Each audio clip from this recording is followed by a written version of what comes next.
बिस्मिल्लाहिर्रहमानिर्रहीम। Welcome to Cantab publishers video session. Cantab lecture series के इस सेशन में ग्रेड 7 के साइंस को डिस्कस किया जाएगा। ग्रेड 7 के साइंस को डिस्कस करने के लिए जिन रिसोर्सेज की ज़रूरत होगी आपको, इनमें ग्रेड 7 के लिए टेक्स्ट बुक जो कि कैम्ब्रिज स्कॉलर सीरीज़ का एक हिस्सा है, इसके साथ साथ एग्ज़ाम्स की प्रैक्टिस के लिए और SLOs की इन्फोर्समेंट्स और एक्टिविटीज़ के लिए और जो आपको होमवर्क दिया जाएगा उसे सॉल्व करने के लिए आपके पास समर पैक ग्रेड 7 का होना बहुत ज़रूरी है। इसके साथ साथ टीचर्स और पेरेंट्स की हेल्प के लिए रिसोर्स पैक एक बहुत अच्छा रिसोर्स है, जिसमें तमाम SLOs अपनी मेथडोलॉजी के साथ और एलाइड एक्टिविटीज़ के साथ बहुत अच्छे तरीके से बयान किए गए हैं। रिसोर्स पैक और समर पैक cantabpublisher.com की वेबसाइट पे सॉफ्ट फॉर्म में इजीली अवेलेबल है। ग्रेड 7 की साइंस का ये आज 4th लेक्चर है। इस लेक्चर में अभी तक हम चैप्टर 1 ही डिस्कस कर रहे हैं।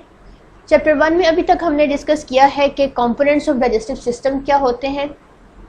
चैप्टर 1 में हम अब तक एक ऑर्गन सिस्टम, एक अहम ऑर्गन सिस्टम डाइजेस्टिव सिस्टम का कंप्लीट ओवरव्यू ले चुके हैं। इस ओवरव्यू में हमने डाइजेस्टिव सिस्टम के कंपोनेंट्स देखे, डाइजेशन की इम्पोर्टेंस के मुतालिक पढ़ा और इसके साथ साथ वेरियस काइंड्स ऑफ फूड्स की डाइजेशन कैसे होती है हमारी बॉडी में, उसके बारे में भी हमने पढ़ा। हमारा आज का टारगेट SLO है कि डाइजेस्टिव सिस्टम के डिसऑर्डर्स क्या क्या हैं।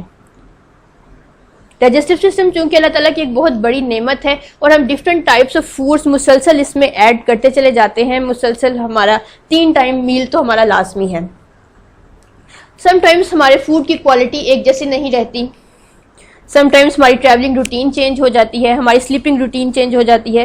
बाज़ दफ़ा हम कुछ मेडिसिन ऐसी ले लेते हैं जिसका इफेक्ट हमारे डाइजेस्टिव सिस्टम पे आता है। तो इन तमाम फैक्टर्स की वजह से डाइजेस्टिव सिस्टम में कुछ हमारे डाइजेशन प्रोसेस में कुछ प्रॉब्लम्स आ जाते हैं, कुछ डिसऑर्डर्स आ जाते हैं जिससे हमारी डाइजेशन अफेक्ट होती है और डिफरेंट तरह के सिम्टम्स हमें फेस करना पड़ते हैं। इन तमाम डिसऑर्डर्स के बारे में जानना और नो हाउ लेना हमारा आज का, आइडेंटिफाई करना हमारा आज का पर्पज़ है इस लेक्चर का। सबसे पहले तो हम ये देखेंगे कि व्हाट आर डाइजेस्टिव डिसऑर्डर्स।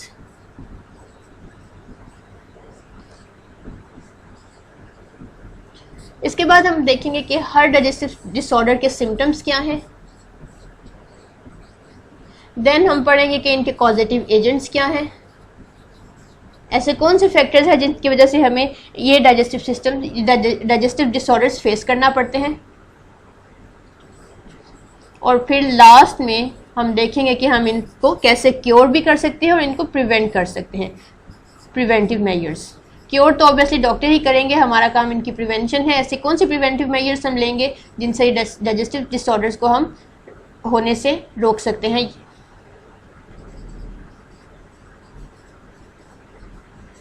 ये 4 पॉइंट्स हमारे आज के लेक्चर का बेसिक है। तो चलिए देखते हैं कि हम कौन कौन से डिसऑर्डर्स हमारे डाइजेस्टिव सिस्टम में पाए जाते हैं। वैसे तो बहुत से हैं, लेकिन जिन 2 को हम डिस्कस करेंगे वो हमें करिकुलम की तरफ से प्रपोज्ड हैं और वो डिसऑर्डर्स हैं 2, डायरिया एंड कॉन्स्टिपेशन। ये 2 डिसऑर्डर्स हमें करिकुलम ने स्पेसिफिकली इस क्लास के लिए बताए हैं और हम इन्हीं को डिस्कस करेंगे। इन्हीं दोनों डिसऑर्डर्स के पॉजिटिव एजेंट्स भी देखेंगे, इन्हीं के सिम्टम्स भी देखेंगे और इन्हीं 2 के प्रिवेंटिव मेजर्स भी देखेंगे। सबसे पहले हम देखते हैं कि डायरिया क्या होता है। डायरिया एक कॉमन डिसऑर्डर है, आप में से अक्सर ने फेस किया होगा। It is actually the increase in the frequency of bowel movement. हमारे स्टूल पास करने की रूटीन एक होती है। जब एक दिन में usually 2 times stool pass out किया जाता है, डिफिकेट किया जाता है। अनडाइजेस्टेड फूड को बॉडी से एक्सक्रीट आउट किया जाता है। यूजुअली एक नॉर्मल हेल्दी पर्सन में ये 1 to 2 टाइम्स होता है। जब ये रूटीन 1 to 2 टाइम्स एक्सीड कर जाती है, नॉर्मली 3 to 5 टाइम्स हम पर डे स्टूल पास करते हैं, तो ये कंडीशन डायरिया में आती है। डायरिया में पास आउट होने वाला स्टूल ज़्यादातर वाटरी होता है, लूज होता है।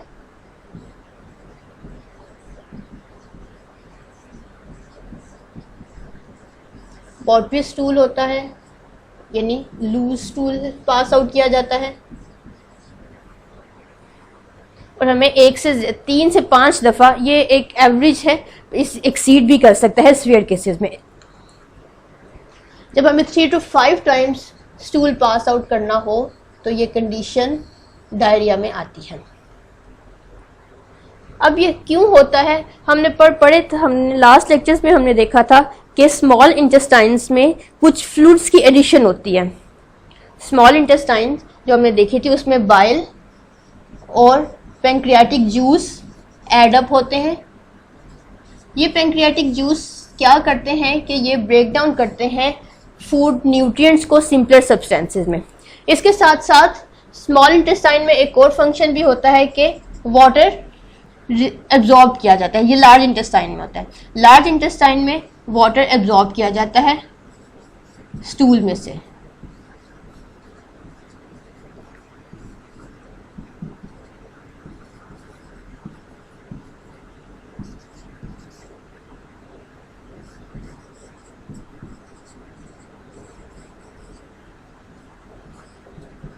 अब जब वाटर एब्जॉर्ब कर लिया जाता है तो पीछे एक हार्ड स्टूल रह जाता है जिसे बॉडी से डिफिकेट कर दिया जाता है। समटाइम्स कुछ फैक्टर्स ऐसे होते हैं, कुछ किसी वजह से एब्जॉर्प्शन ऑफ वाटर प्रॉपरली नहीं हो सकती। लार्ज इंटेस्टाइन में बाद समटाइम्स एब्जॉर्प्शन ऑफ वाटर नहीं हो पाती और वो वाटर स्टूल में ही रह जाता है। ये भी एक फैक्टर है कि हमारा जो डायरिया में पास आउट होने वाला स्टूल वाटरी हो जाता है। और दूसरी रीज़न डायरिया की ये हो सकती है कि जो सिक्रीशन स्मॉल इंटेस्टाइन में रिलीज की जाती हैं उनकी अमाउंट बहुत ज़्यादा हो जाए तो भी हमारा स्टूल वाटरी हो जाता है और हमें बार बार उसे डिफिकेट करना पड़ता है। ये 2 मेन रीजंस हैं डायरिया की। इसके सिम्टम्स जिसकी वजह से हम डायग्नोज कर सकते हैं डायरिया को, वो ये कि एब्डोमिनल पेन बहुत ज़्यादा होती है, यानी एब्डोमेन में बहुत ज़्यादा पेन होती है जिसमें क्रैम्पिंग शामिल है यानी बल पड़ना, और इसके साथ साथ सीवियर केसेस में वॉमिटिंग भी हो सकती है। ये 2 मेन सिम्टम्स हैं डायरिया के जिससे इसे आइडेंटिफाई किया जाता है या डायग्नोज किया जाता है। सेकेंड डिसऑर्डर है कॉन्स्टिपेशन। अब कॉन्स्टिपेशन डायरिया का बिल्कुल रिवर्स है। डायरिया में स्टूल पास आउट करने की फ्रीक्वेंसी बहुत ज़्यादा हो जाती है, 3 to 5 टाइम्स और समटाइम्स एक्सीड कर जाती है, जबकि कॉन्स्टिपेशन में स्टूल पास आउट करने की फ्रीक्वेंसी बहुत कम हो जाती है। अगर हम एक दिन में 1 to 2 टाइम्स स्टूल पास करते हैं तो ये फ्रीक्वेंसी 2 से 3 दिन पे चली जाती है, यानी हमें 2 से 3 दिन में 1 टाइम हमें स्टूल पास आउट करना होता है। तो ऐसी कंडीशन को कॉन्स्टिपेशन कहा जाता है जिसमें बाउल मूवमेंट्स बहुत टफ हो जाती हैं और नॉर्मल रूटीन से बहुत कम हो जाती है। इस कंडीशन में स्टूल बहुत ज़्यादा हार्ड हो जाता है और इसे पास आउट करना डिफ़िकल्ट हो जाता है। और ये दोनों वो कंडीशन है जो नॉर्मली हमें लाइफ में बहुत दफ़ा फेस करना पड़ती हैं। इस पिक्चर में आप देख सकते हैं ये कॉन्स्टिपेशन की एक डिपिक्शन है।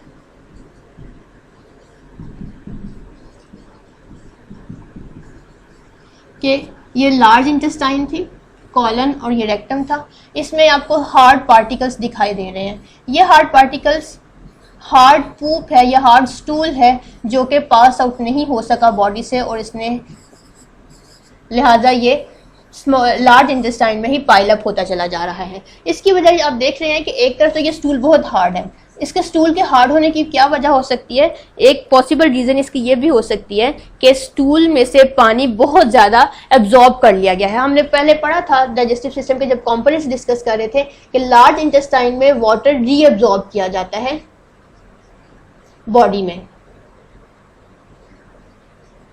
जब वाटर बहुत ज़्यादा रीअब्जॉर्ब हो जाए तो स्टूल जो कि जिसने पास आउट होना है वो हार्ड हो जाएगा और इसे डिफिकेट करना, एक्सक्रीट आउट करना मुश्किल हो जाएगा।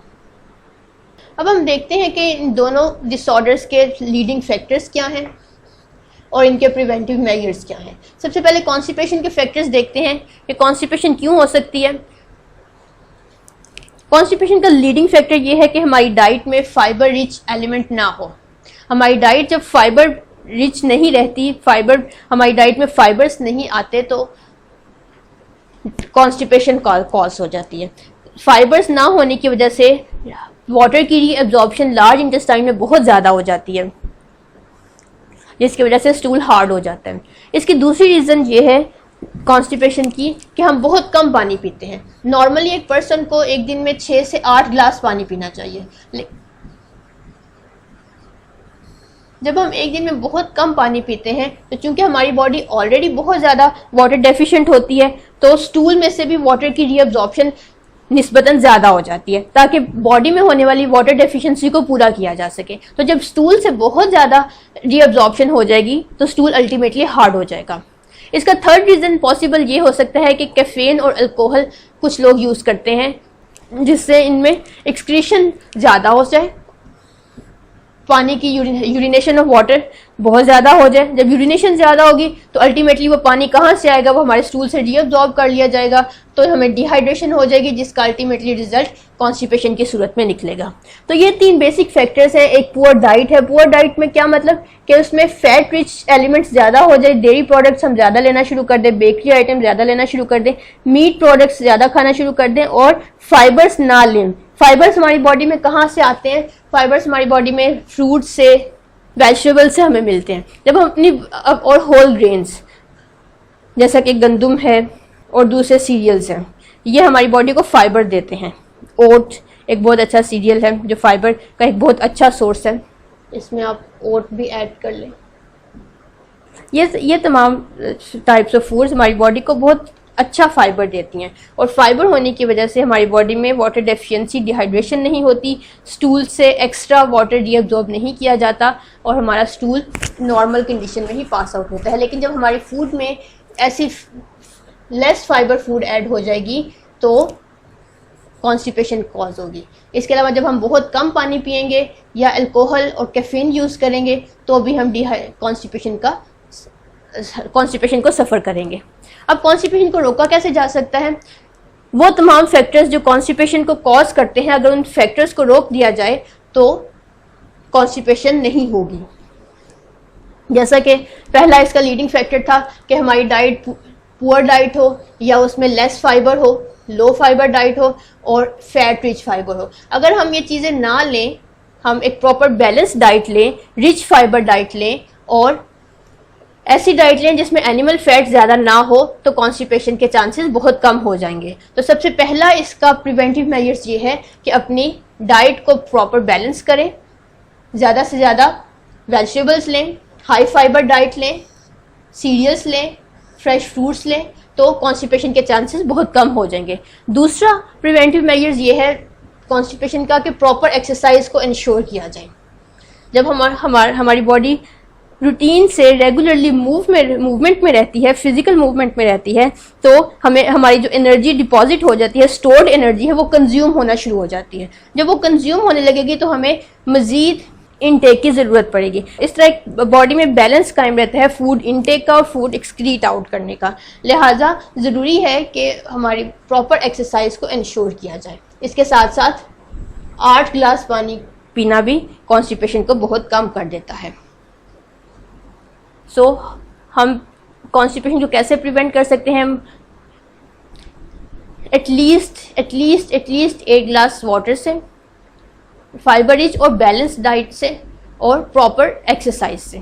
इसके बाद आते हैं हम डायरिया की तरफ। डायरिया की कंडीशन जिसमें बाउल मूवमेंट बहुत ज़्यादा हो जाती है, फ्रीक्वेंसी इसकी बहुत ज़्यादा हो सकती है, 3 से 5 दफ़ा या इससे ज़्यादा भी हो सकती है। इसके कॉजेज़ हैं कि वायरस, बैक्टीरिया और पैरासाइट्स। कुछ वायरसेस हमारे फूड में या वाटर में प्रेजेंट होते हैं और हमारे स्टमक में चले जाते हैं।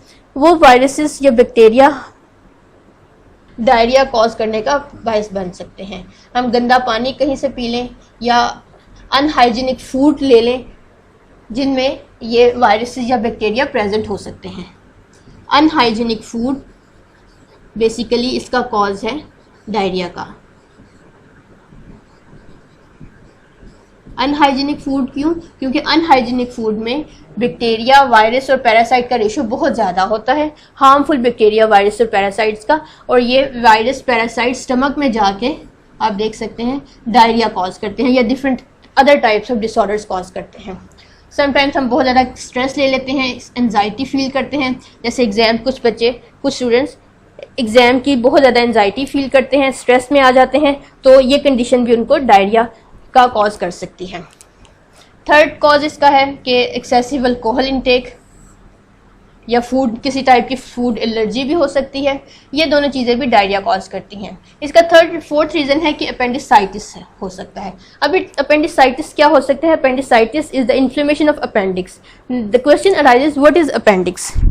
अपना प्रीवियस लेक्चर ज़रा रिकॉल करें, जिसमें लार्ज इंटेस्टाइन में आपने देखा था कि ये सीकम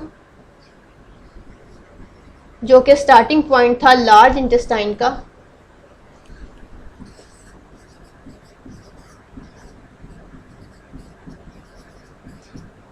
इसके अलावा ये कनेक्शन भी था स्मॉल इंटेस्टाइन का।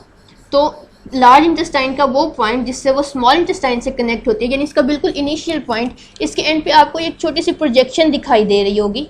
अपनी बुक में देखिए, टेक्स्ट बुक में, ये आपको छोटी सी प्रोजेक्शन दिखाई दे रही होगी, बिल्कुल फिंगर लाइक प्रोजेक्शन, थिन सी। ये अपेंडिक्स है। ये हमारी बॉडी का एक ऑलमोस्ट यूजलेस ऑर्गन है। इसका काम क्या है कि वो जो एक्स्ट्रा वेस्ट मटेरियल है वो इसको स्टोर कर लेता है। बाज़ दफ़ा ट्रांसफ़र होते हुए फूड स्मॉल इंटेस्टाइन से लार्ज इंटेस्टाइन में ट्रांसफ़र होते हुए कुछ फूड अपेंडिक्स में भी चला जाता है। जब अपेंडिक्स में कोई हार्मफुल मैटर चला जाए, इस पार्ट में जब कोई हार्मफुल मैटर चला जाए या कोई हार्मफुल बैक्टीरिया चला जाए, तो ये अपेंडिक्स इन्फ्लेम कर जाती है, स्वेल कर जाती है, पेनफुल हो जाती है।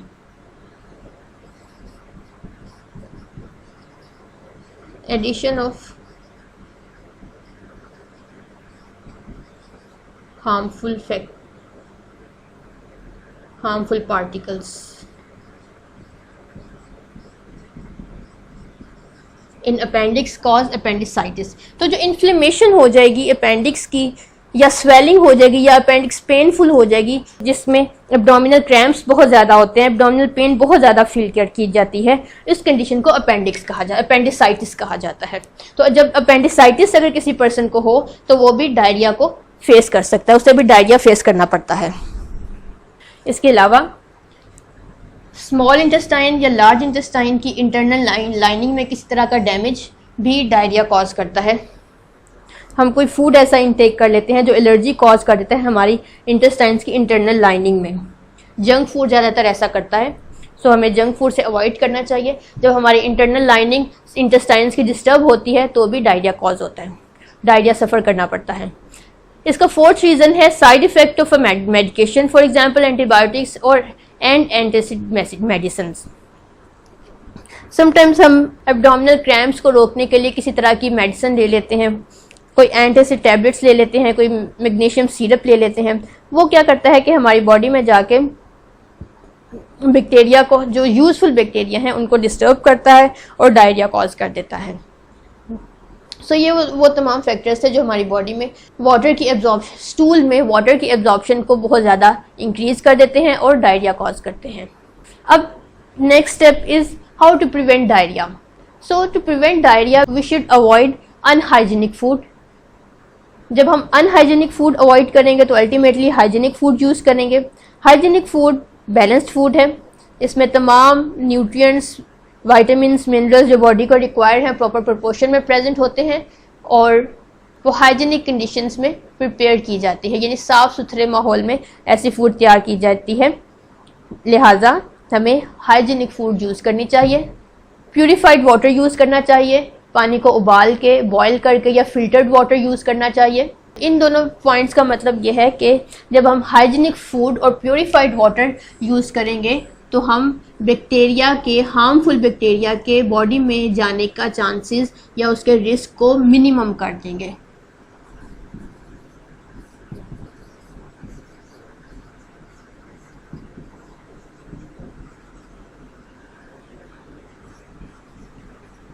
जब हमारी बॉडी में हार्मफुल बैक्टीरिया नहीं जाएंगे, हार्मफुल वायरसेस या पैरासाइट्स नहीं जा सकेंगे, तो हमें डाइजेस्टिव डिसऑर्डर्स को भी सफ़र नहीं करना पड़ेगा।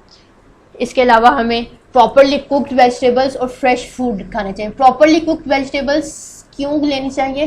क्योंकि कुछ बैक्टीरिया और वायरसेस या कुछ माइक्रो ऑर्गेनिजम्स ऐसे होते हैं जो अनकुक्ड फूड में या सेमी कुक्ड फूड में रह जाते हैं। सेमी कुक्ड फूड में वो ज़्यादा एक्टिव हो जाते हैं रादर के उनको डिसएक्टिव कर दिया जाए। तो जब फूड, खासतौर पर मीट जब प्रॉपरली कुक्ड होगा, तो मीट और एग जब प्रॉपरली कुक्ड होंगे तो उन बैक्टीरिया के डीएक्टिव होने के चांसेस ज़्यादा हैं जो हमारी हेल्थ को इंश्योर करेंगे। लिहाजा हमारा खाना, हमारी वेजिटेबल्स, हम जो भी खाएं वो प्रॉपरली कुक्ड होना चाहिए।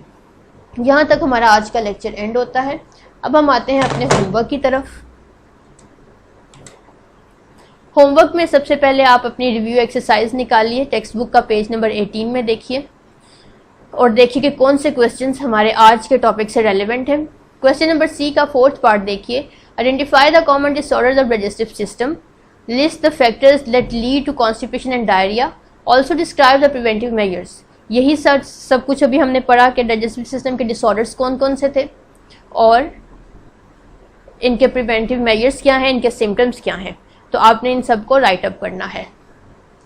सो हमारा पार्ट सी में से क्वेश्चन 4 हमारे आज के लेसन से रेलिवेंट है, जिसका आंसर आप बखूबी जानते हैं। सो आप इसे इजीली सॉल्व कर सकते हैं। नेक्स्ट आप अपना देखिए समर पैक। समर पैक का रेलिवेंट चैप्टर 1 का SLO 4 और 5 दे सर्च कीजिए। इसमें सबसे पहले तो ये बताइए कि ये जो 2 SLOs हमने पढ़े थे कि common disorders of digestive systems और इनके फैक्टर्स और प्रिवेंटिव मेजर्स, ये टेक्स्ट बुक में किस जगह पे एड्रेस किए गए हैं। आपने यहाँ टेक्स्ट बुक का नाम लिखना है, पेज नंबर लिखना है और जिस हेडिंग के अंदर ये दोनों SLOs एड्रेस किए गए हैं आपने उस हेडिंग का नाम लिखना है। Why do we study these SLOs। अब इसमें आपको बताया गया है कि ये दोनों SLOs स्टडी करना हमारे लिए क्यों ज़रूरी है। These SLOs will help students to learn about the different types of disorders of digestive system which affect the process of digestion as well as the factors which cause diarrhea and constipation. Students will know about the preventive measures of digestive disorders. आप इनका purpose भी पढ़ चुके हैं कि इनको study करना क्यों ज़रूरी है। अब आप आइए अपनी एक्टिविटी की तरफ। एक्टिविटी 1.3 इसे आपने सॉल्व करना है, which is fill in the table below according to your understanding of digestive disorders। आपने digestive disorders को बहुत अच्छे से अंडरस्टैंड कर लिया है। अब आप इस टेबल को, कॉलम्स को फिल करेंगे। एक कॉलम 1 में डायरिया डिसऑर्डर्स बयान की गई हैं, कॉलम 2, 3 और 4 ब्लैंक है। आपने इनमें बताना है कि इन डिसऑर्डर्स की अक्रंस कहाँ है, कैसे होती है, इनके सिम्टम्स कैसे हैं और इनके प्रिवेंटिव मेजर्स कैसे हैं। सिम्टम्स मतलब ऐसे कौन से फैक्टर्स, ऐसे कौन से एलिमेंट्स, फीचर्स हैं जिनकी वजह से हम डायग्नोज कर सकते हैं कि स्पेसिफिक पर्सन को डायरिया है या उसे कॉन्स्टिपेशन है। अक्रंस में हमने ब्रीफली बताना है कि डायरिया क्या होता है और कॉन्स्टिपेशन क्या होती है और इनको कैसे रोका जा सकता है, इनको कैसे क्योर किया जा सकता है, ये भी आपने बताना है। इसके बाद अब अपने समर पैक में देखिए MCQ सेक्शन में आइए चैप्टर 1 के। इसमें से क्वेश्चन 8 और 9 हमारे आज के टॉपिक से रेलेवेंट है। Which of the following is not a causative factor of diarrhoea. आपने डायरिया के कॉजेटिव फैक्टर्स पढ़े हैं, इन सब में से कौन सा ऐसा फैक्टर है जो डायरिया कॉज नहीं करता। क्या स्ट्रेस है, क्या अल्कोहल है, क्या पैरासाइट्स हैं या इनसफिशिएंट वाटर इनटेक है। इनमें से एक फैक्टर ऐसा है जो डायरिया कॉज नहीं करता। मैं बार बार कह रही हूँ डायरिया कॉज नहीं करता, सो आपने वो फैक्टर आइडेंटिफाई करना है और ये भी बताना है कि आपने इस पर्टिकुलर क्वेश्चन को, पर्टिकुलर आंसर को चूज क्यों किया है, यानी आपके आंसर की रीजन क्या है। नंबर 9 क्वेश्चन है abdominal pain associated with cramping and vomiting indicates. Symptoms बताए गए हैं एक डिसऑर्डर के जिसमें क्रैम्पिंग है एब्डोमिनल क्रैम्पिंग और वॉमिटिंग। तो जिस पेशेंट में ये दोनों सिम्टम्स पाए जाएं उसको क्या पॉसिबल डायग्नोज किया जा सकता है। क्या उसे कॉन्स्टिपेशन हो सकती है या हार्टबर्न हो सकता है या डायरिया हो सकता है या अल्सर हो सकता है। आपने करेक्ट आंसर को आइडेंटिफाई करके उसकी रीज़न बतानी है कि how is your chosen option correct. आपने जो क्वेश्चन चूज किया वही ऑप्शन, वही आंसर क्यों करेक्ट है। इसके बाद अब अपने समर पैक का क्वेश्चन सेक्शन देखेंगे जिसमें क्वेश्चन 7, 8 और 9 आपके आज के टॉपिक से रेलेवेंट है। क्वेश्चन 7 है what are the factors which cause diarrhoea. Diarrhoea के कॉजेटिव फैक्टर्स आपने लिखने हैं जो कि आप बहुत अच्छे से पढ़ चुके हैं। नंबर 8 क्वेश्चन है how can diarrhoea be prevented. Diarrhoea के प्रिवेंटिव फीचर्स जो कि आप पहले भी एक दफ़ा कॉलम में बयान कर चुके हैं, इन्हें दोबारा रीराइट करेंगे। क्वेश्चन 9 है what are the preventive measures for constipation. Constipation के प्रिवेंटिव मेजर्स कौन कौन से हैं ये आप बयान करेंगे। तो ये हमारा आज का इस टॉपिक का SLO 4 का होमवर्क 4 और 5 का होमवर्क है। यहाँ तक हमारा डाइजेस्टिव सिस्टम, एक जो कि बहुत इंपॉर्टेंट ऑर्गन सिस्टम था, कंप्लीट होता है। नेक्स्ट लेक्चर में हम स्टार्ट करेंगे हम अपना नेक्स्ट ऑर्गन सिस्टम जो कि रेस्पिरेटरी सिस्टम है। रेस्पिरेटरी सिस्टम को भी हम इसी तरह स्टेप बाय स्टेप उसके कंपोनेंट्स, फीचर्स, फंक्शंस और डिसऑर्डर्स डिस्कस किए जाएंगे। सो आज के लिए इतना ही। आप अच्छे से अपना होमवर्क कीजिए। Thank you very much.